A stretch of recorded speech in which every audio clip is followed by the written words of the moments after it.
The powerful, patented SwiftKnowledge business intelligence technology has revolutionized the banking market via an easy-to-use, integrated analytic solution specifically designed for non-technical business users.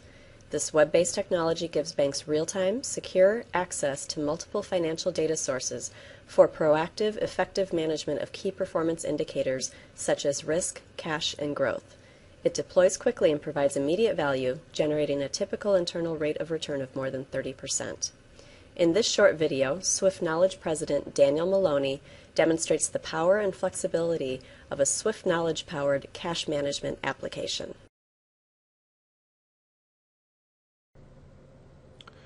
Within the SwiftKnowledge for Banking solution is another application called cash management. Cash management is a key aspect for banking because to the extent a bank can minimize the amount of cash it needs, that's cash that can be put to work either by returning it back to the Fed so that you're not paying interest on it, or loaned out and then starting to generate revenue from that money. Of course, with any bank, there's differences in philosophies on how much money and how conservative you want to be. But regardless of what your philosophy might be, having a way to measure it, track it, and trend it will help you in deciding what's the appropriate level to make sure that there's always enough cash, but at the same time minimize what you need so that that money can be put to better use. There are a number of different applications and vendors out there that provide solutions. This particular solution uses data that comes directly from the core. We also can take data from any other solution you may already have in place that supplements cash usage by different channels and different locations. For example, we have a couple of different views immediately available to bankers. This one shows cash in and cash out across different types: ATMs, drive-through, teller, and vault.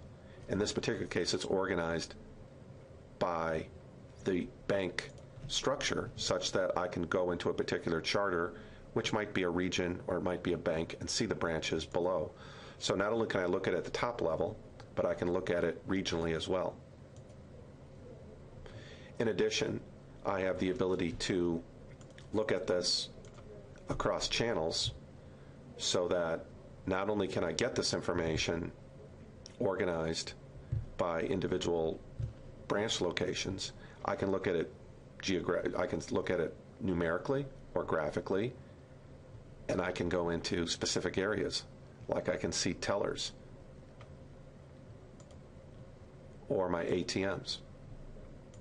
All that information is readily available to me, and I can look at it for a particular time period. I can look at it over trends. I can look at it as differences from month to month, week to week, and again, I can go in and I can look at this subset by any other sub-region as well. And speaking of trends, we also provide this in a trend format so that you can look at your cash usage in and out. In this case, we have 3 months, but you can have this as many months that you have data available at your bank.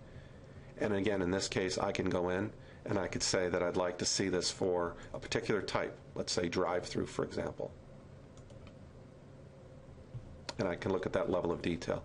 Likewise, I could go into specific drive-through locations. And again, all of this is going to be captured live, what you have at your bank. That will automatically come up within SwiftKnowledge. This doesn't have to be hard-coded. It dynamically picks up new drive-through locations or ones you may close down. It'll reflect that. And again, I can look at it through an organization as well. So no matter how you want to look at cash and understand it, we have pre-built templates that will allow you to quickly understand what's the appropriate level of cash you want, and then from there to decide what your philosophy is in terms of conservatively making sure you have enough cash, and then put the rest of that cash to work.